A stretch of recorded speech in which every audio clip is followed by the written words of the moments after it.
Welcome to Game Set Matchup, the podcast where we talk everything partnerships, the good, the bad, and the ugly.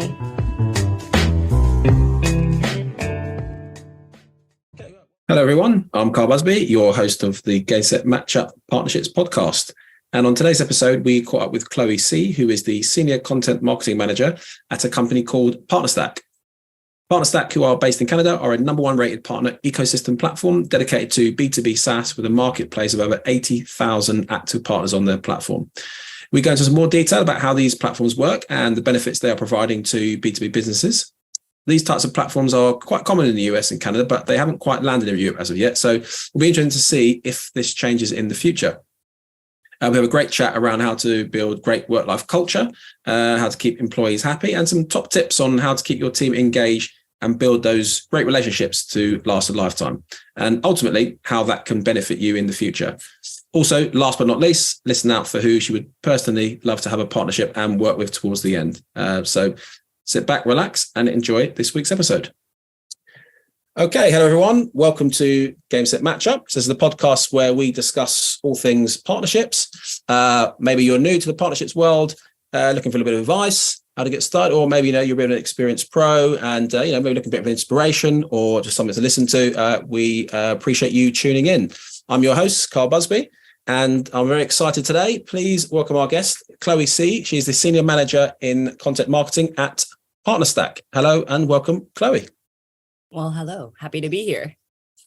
Thank you very much.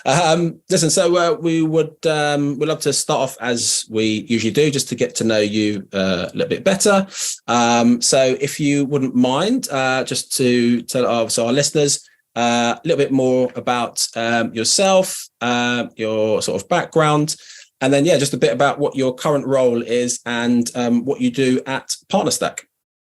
Oh my goodness. Wow. That's a lot. You can break that down. So synopsis. All right. Well, I guess I'm a Toronto-based journalist and activist. So I have a media background and worked everywhere from newspapers to magazines, a lot of digital pubs, often the Canadian market, but also I've run things like the NBC Universal Cable Entertainment Erase the Hates campaign. So co-founded the Feminism Project back in 2015. And my activism is ultimately promoting, understanding, and amplifying the voices of marginalized folks, particularly the LGBTQ community and the BIPOC community. So constantly creating opportunities for that. Yeah. And as for what I do at Partnerstack, I obviously had content there. So we run lots of content all the time.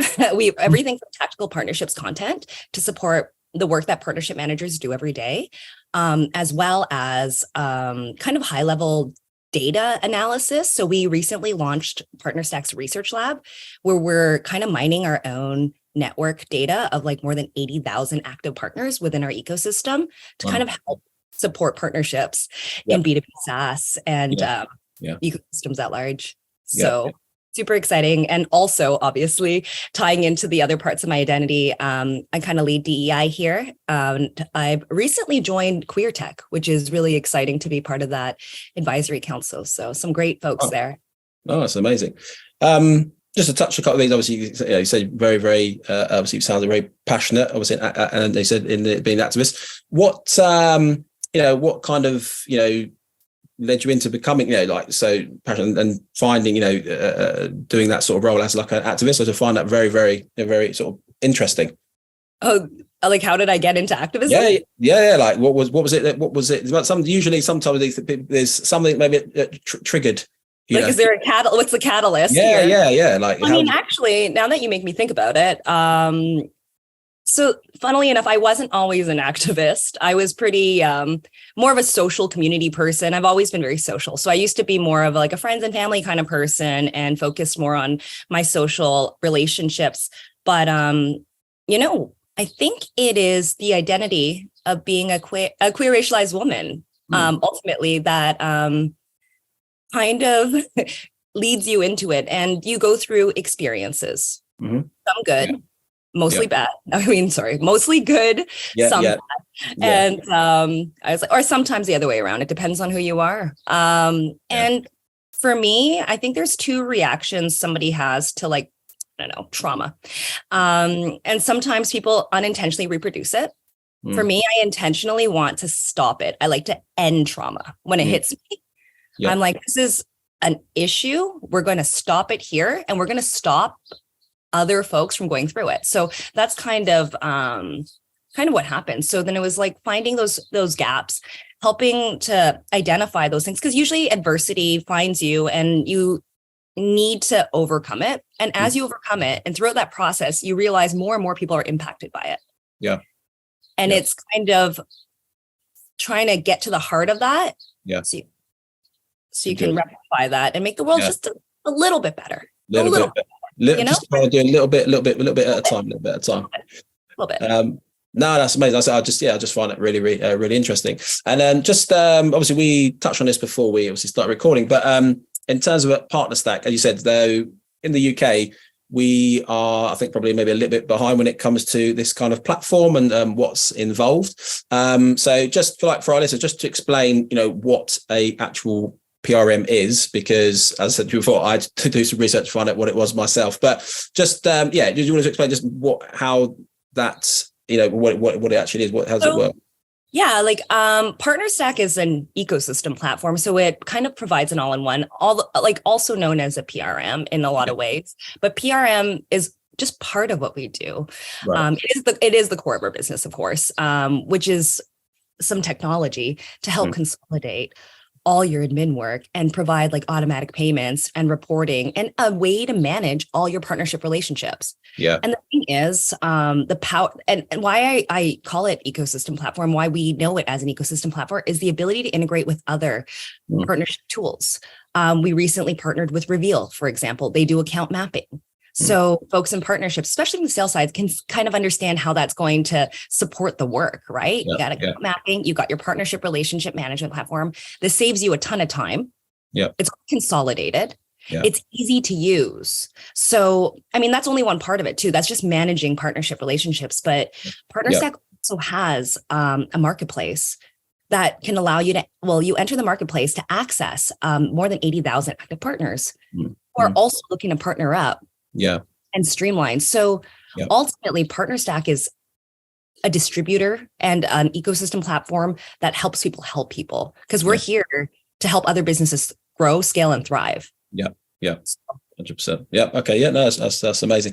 As I think it's definitely, definitely something I think may at some point, it will come across the waters, and we'll be obviously doing similar things.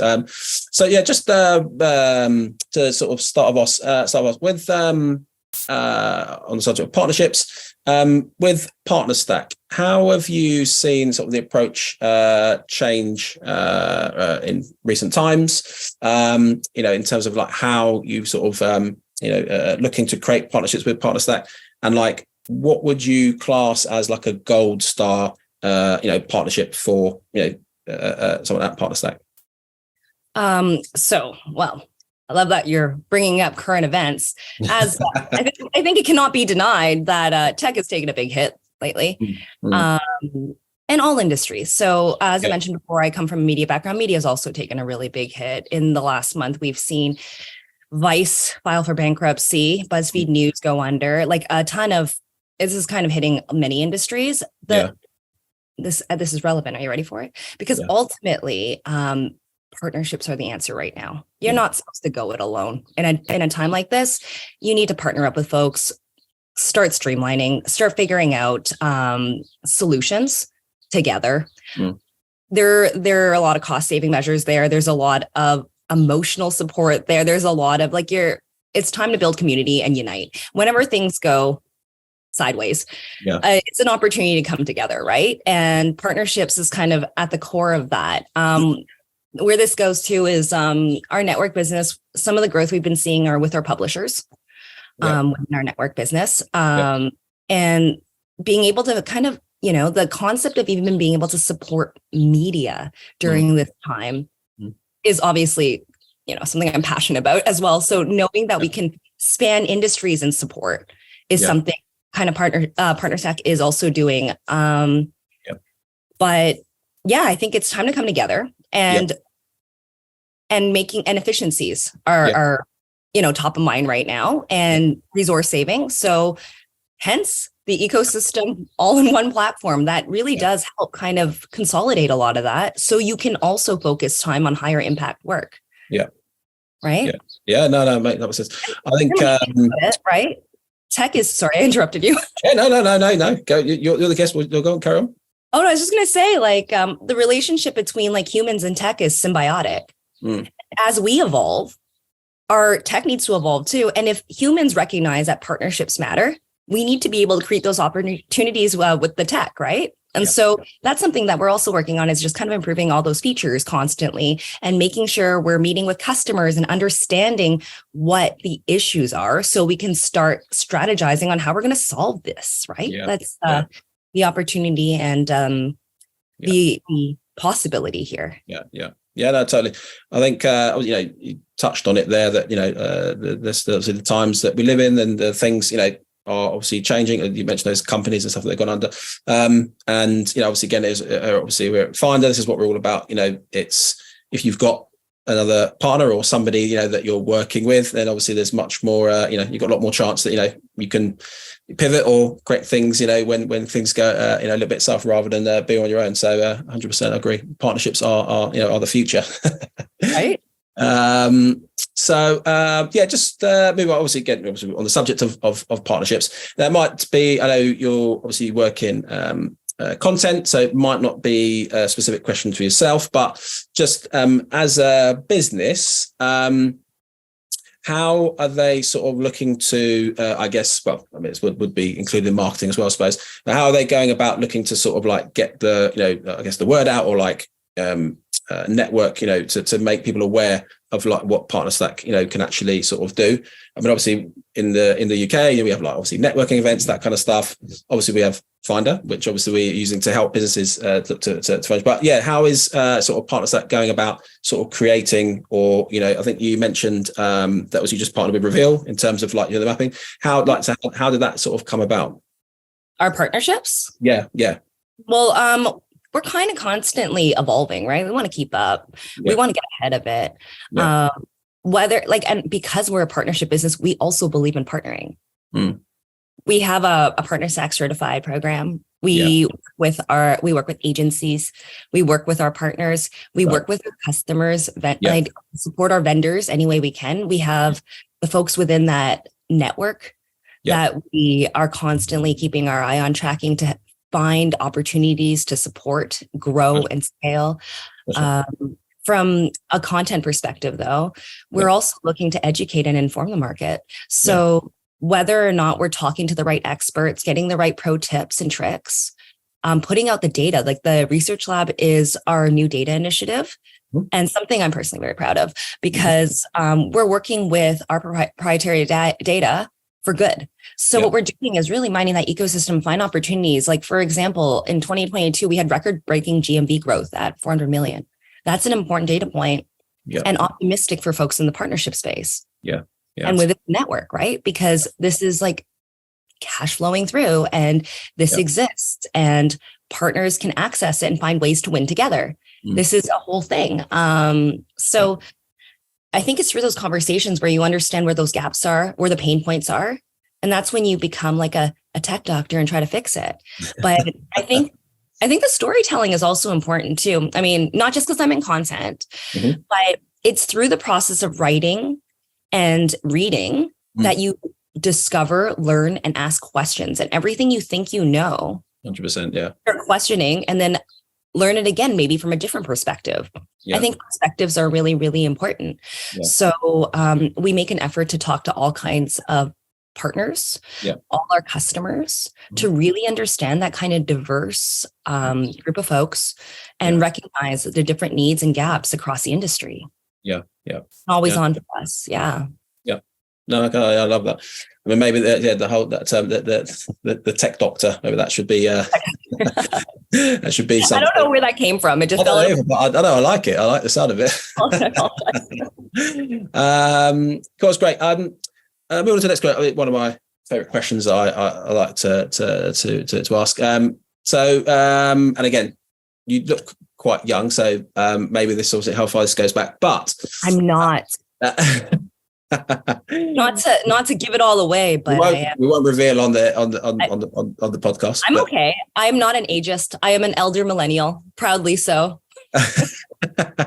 Borderline zennial, you know. Elder millennial. That's I'm probably fitting into the same category myself. But yeah, so we like to realize like what advice would you give to yourself? Your younger self, maybe starting out. So perhaps like do's and don'ts maybe of some of the things you've learned. I was more specific to your role. Obviously it can be around partnerships, but again, just in terms of like the role you're currently in now, what advice would you give it to your younger self? So funny you should ask this. We did publish an article last fall about advice we would give to our younger selves starting out. Wow, okay. Sounds like we can just put a link to that on the just small plug. I'm kidding. But I think the advice I gave in the fall still holds up, and I'm going to just parrot myself. But also just because I believe in it. I think ultimately careers are based on businesses that are built by people. Mm-hmm. So the advice I would give is be kind and get to know everyone and build those relationships, partnerships, right? You never know what relationships are going to transform into partnerships. Yeah. And at the end of the day, folks that you get to meet in the workies world, often if you're like me and you're in media and content, and this is a bit niche, right? Mm-hmm. These networks bleed together. You're in this community forever. Like do what you can, meet everyone you can, get to know everyone. Yeah. I think that little bit of effort to familiarize and really like see people will go a long way, because people like to work with people who are high performing and relatable and that leave you feeling seen. Yeah. You do the best work with people when you feel seen. And I guess the biggest advice I'd give just to anyone is just don't lose the passion. When you find passion, I guess it might be specific to content too, but I'm a big believer in passion point alignments. Mm-hmm. I think that leads to high performance. I think it leads to a healthy work environment. Yep. I think when you do something that you truly love, it keeps you healthy and supports a high emotional EQ. Yep. I think that's important. But ultimately, capitalism be capitalism, but be a good human in it. Mm-hmm. Be the ethics and morals that capitalism can't do on its own. Like that's where culture relies on every individual. Yeah. And every single person can change and shift a culture. So, don't be the person who's poisoning the well. Be the person who's bringing richness and insights and inspiration, and be the engaging person. Because I think at the end of the day, we're all humans. And if you're going to spend 40 hours a week with these folks. Yeah, it's a long time, isn't it? Right? Make it meaningful. Make it meaningful. And I find that, I've been really lucky because I've found myself in a lot of environments where I thrive with like-minded individuals who are also passionate, who also want to make a little bit of change, a little bit. And it's through those connections and through those coffee chats or water cooler conversations that you find these alignments for goals. And you're like, you know what? That is something we should work on. Yeah. And some of those side projects turn into big projects and end up being your proudest works, at the end of it. That's brilliant. I absolutely love that. I totally agree. I mean, businesses I've worked in, I've found that, just like you said, just it sounds simple, but being kind, building those rapports and relationships, with people goes a long way. They say what goes around comes around. I do believe a lot in that as well. So these things can come back to help you in the future. So totally on board with that. And then just kind of on the similar subject, you did touch on it a little bit already. I don't know if you managing a team now, or maybe you managed teams in the past. But again, same sort of thing in terms of like, what would you say are, sort of top tips to, having a sort of high performing team and, having a, that culture we've kind of described in the business, because we all, as we discussed, culture is it's a big part of why people will stay in a company sometimes, and also probably why people will leave in a company sometimes. You don't quit jobs, you quit bosses. Yeah. Right? Yeah. You hear that a lot. I believe that. And as a people leader, I take that seriously. I believe in growth, right? Like I believe in it is, if you're a people leader, you're responsible to supporting your team and growing them. Yeah. But what the question was, how you do it, right? How you assemble a high performing team. I'm happy to speak to this. Yeah. You know what the key is? Yeah. Diversity. And not just racialized diversity, not just I'm not talking just identity, I'm talking skill sets. You want to be able to get diverse skills across the team. I think that's always important.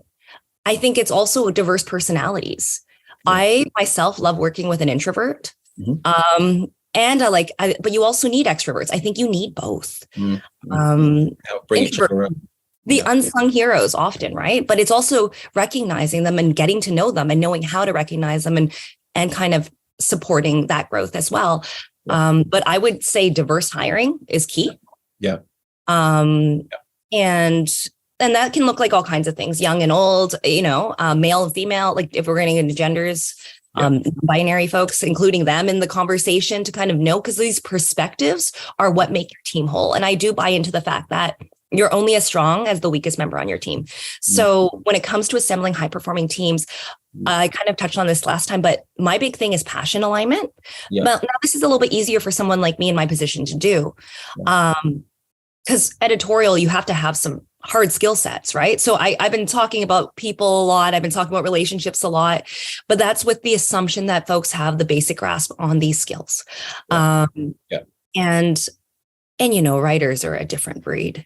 Yep. So I've been working with this kind of changing, evolving group of freelancers for the last 10 years. I work with them in different publications. We learn together, we grow together as well. When it comes to like full-time headcount folks on my team, I take hiring very seriously. I'm not a fast person. So HR doesn't love that all the time, but I would rather, right? I know you probably would. But I rather take the time to find the right fit, because I also am so against toxic workplaces and traumatized individuals. And I never want to be responsible for someone having a really bad work experience. I want to be able to create a safe space for someone to grow and thrive. Yeah. And to really understand what their goals are. So that's where the passion alignment comes in too. What are we doing here? Why are we here? Let's get the whys out of the way first, so we can really create the hows to ladder up to that why, right? A little strategy there. I think that I believe in actually, again, seeing who works with you, getting to know them too, and knowing what makes them tick and motivated, because that's how you better assign projects. Yeah. That's how you better execute tasks. It's how you make that magic kind of happen. And when you do find a really good workplace, it can make all the difference. That's good for your emotional well-being. You feel like a stronger human.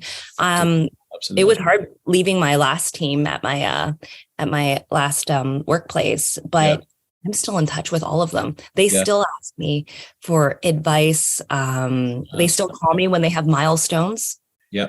And when you foster those kinds, I have no doubt I will probably work with some of these folks again. Yeah. And I look forward to it.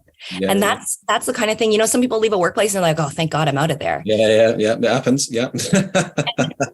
And for me, I'm very, very careful about where I go, who I work with, because as much as you can learn from people, the good things, you can also pick up bad habits. And it's important to be super self-aware to know what kind of environment you're putting yourself in, what kind of runway you have in the environment, and how you can actually support a team. And I think it's those kind of softer skills too, like of understanding people that really strengthen it. So as you can imagine, my leadership style is pretty empathetic and collaborative. Yeah.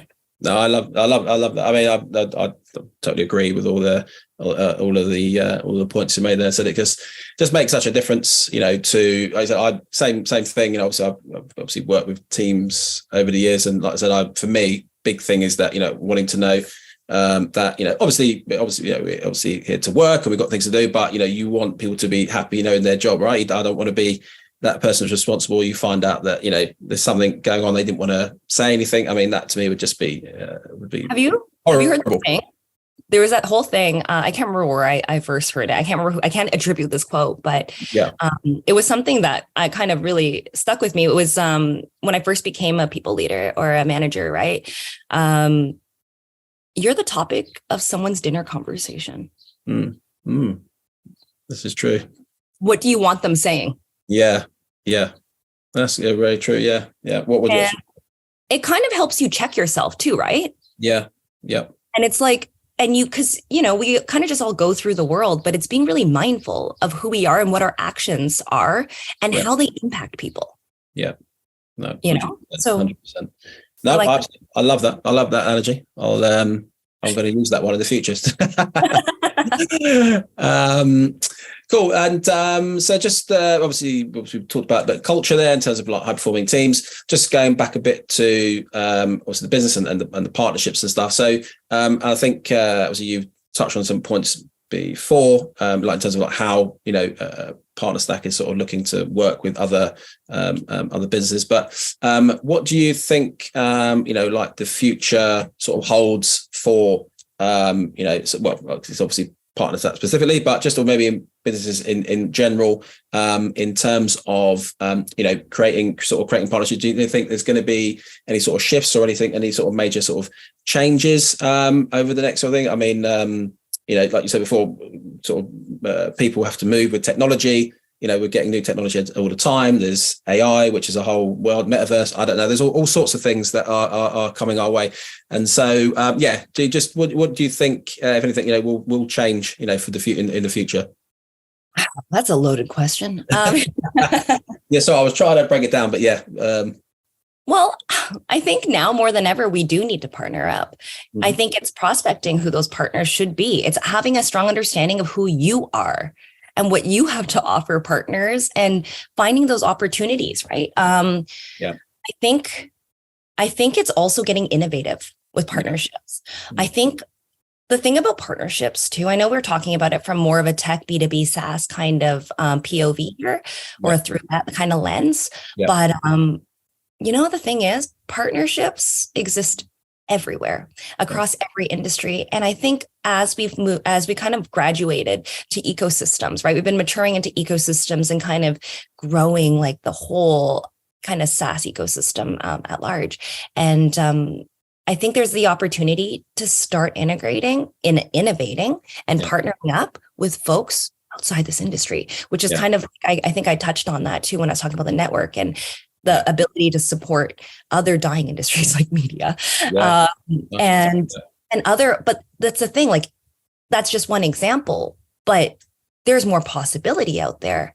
Where can we be integrated? I know that, real estate does integrates with tech and there's been some success there. And, HR folks, there's a ton of SaaS companies that have these tools, but how do we kind of grow that and integrate with more legacy companies and integrate to like larger ecosystems to help everyone during a challenging economy and tough market, right?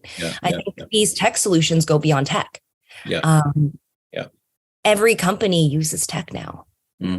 These solutions are available, but I guess the education of partnerships and partnerships technology is something that we need to start growing the reach of. I'm wondering if that's kind of where some of the focus for partnership should be as well. It's partnering up beyond the obvious, beyond the typical. It's finding those opportunities to innovate and grow and scale. And because that's kind of the heart of Partnerstack, right? We want to help other businesses. We're B2B. We want to help other businesses grow and scale. And so we're constantly innovating and thinking about how we can do that and how we can solution for folks and help businesses thrive, especially in a challenging market. But I think the solution is to partner up right now. No, absolutely, obviously agree. I mean, find this is obviously what we are trying to do. But what you just touched on there is that, one of the things obviously that Finder is that companies or businesses can come on and they may not, they may look at a particular company and think, where's the synergy here? It doesn't work. They can have a discovery call and they find out that, oh, you know what, there is something that we can obviously work on here, and that's, that is the beauty when it works. It's an amazing thing. I mean, but that's also that's where the diversity of a team is key too. Yeah. Because you need that diverse perspective. Otherwise, when you're doing that discovery, if you have someone biased or believes things have to be a certain way, exactly, you're limited to opportunities. 100%. Yep. Absolutely. And that is, exactly. That's one of the things that we try to obviously educate people when they come on the platform, just like, be open-minded, don't be so rigid in terms of just about those biases at the door. Yeah. And let's do some good work here, Yeah, absolutely. Totally agree. Look, so we've come to the end of what's sad to say. Just, we like just for a bit of fun. And this can be for yourself, it could be a personal thing, maybe, or, maybe something potentially partners that. But, we always just like to sort of finish a bit of fun. If you could partner, obviously the theme is partners. If you could partner with, anybody or work with a particular business, up to who would it be and why? Ooh, this is a fun question. Okay, so for Partnerstack or for me? Let's do for you. I would say for you. For me personally, oh my goodness, the possibilities are so endless. Now, so this is going to change depending on the day you ask me. Right. Okay. I'm feeling less loyal to my partnership, my ideal partnership right now, but that's because we're just at the discovery, We're just entertaining the idea of partnerships right now because, but I believe in like getting to know all kinds of people. So I want to lean into like the early phase before partnering. It's kind of like getting to know and relationship building. Would love to meet. Yeah. So my background too, I used to do a lot of pop culture. Okay. I know.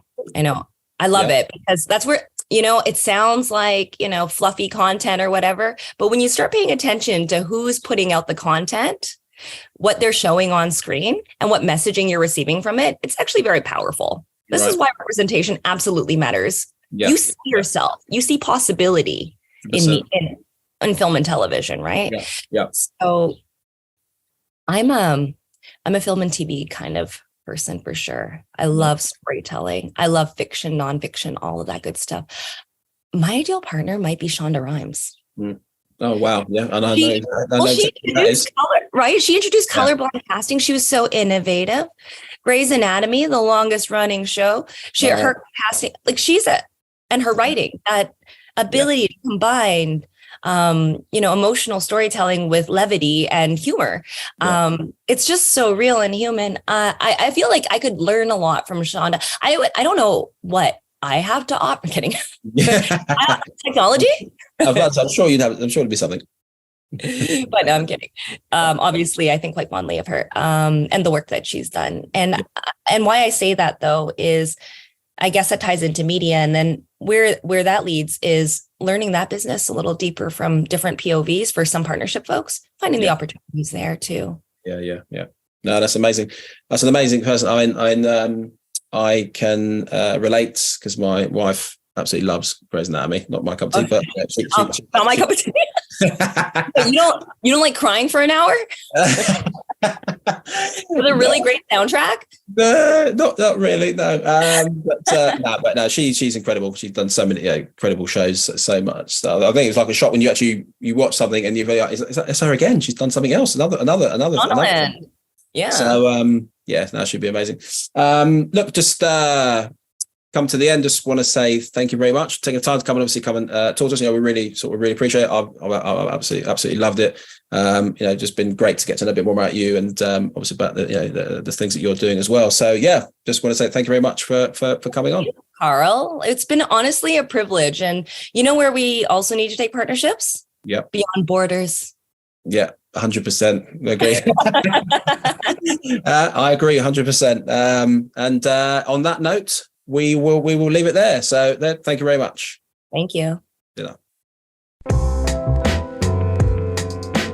Thanks for joining this week's Game Set Matchup. Tune in to hear more about the need to knows and the do's and don'ts when it comes to creating successful business partnerships.